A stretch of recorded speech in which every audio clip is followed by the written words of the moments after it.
Hi everybody and welcome back to the HardReset.Info channel. In today's video I'm going to tell you how you can easily pair your BANG OLUFSEN Beoplay H95 headphones with your application.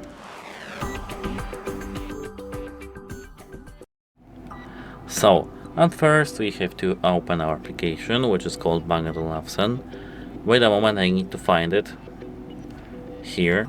And now we have to be paired with our mobile phone. If we aren't, we have to just be paired with our phone. Of course, we can just enter play mode.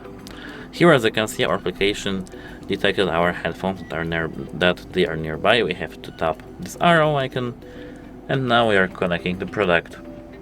If you have some connecting issues, you have to just turn your application off, turn the headphones off, and turn your headphones back on, and then turn the application back on. It should help.